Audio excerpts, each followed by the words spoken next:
प्रेमासाठी किती धडपड करतोय. अहो ज्याच्या इथे प्रॉपर्टी आहे त्याचं सोडा, पण ज्याच्या इथे नाही आहे त्याचं काय.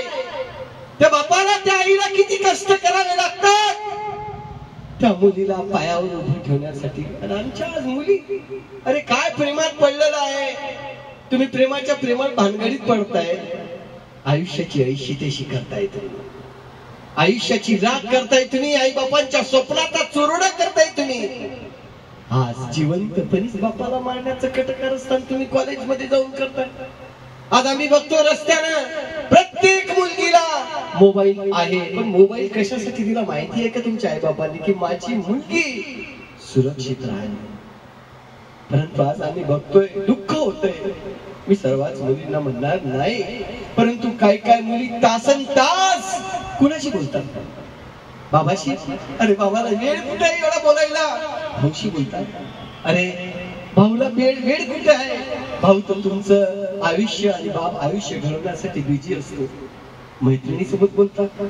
अरे मैत्रिणी आहे का एखादी तुमच्यासाठी सतत वार्तालाप करण्यासाठी. नाही, तुम्ही कोण्या तरी एका अन्य परपुरुषाशी बोलताय. तुम्ही ज्याच्यावर प्रेम करताय त्याच्याशी बोलताय. आणि याच्यामुळे तुमच्या कानाचा सत्यानाश होतोय, त्यासोबतच तुमच्या आयुष्याचा सुद्धा सत्यानाश होतोय. जात कोणती असो ती श्रेष्ठ आहे.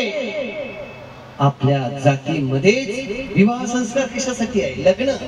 आज तुम्ही होम हवनामध्ये बसता आणि इकडं सगळं ऐशी तैशी करून बसल्यावर काय ते अधिकारी आहात का तुम्ही होम मध्ये बसण्याचे. नाही, मुलींनो असं करू नका. जिवंतपणीच आई बापाला तुम्ही मारू नका, कारण एक बाप तुमचं आयुष्य बनवण्यासाठी झिजतोय.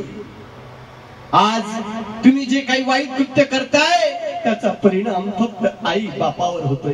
त्यांनी काम करायचं की तुमच्यावर लक्ष ठेवायचं. उद्या बोलणारे बोल असतात, घरची संस्कार चांगले नाही, आई बापानं लक्ष दिलं नाही, काय काय करताय तुम्ही.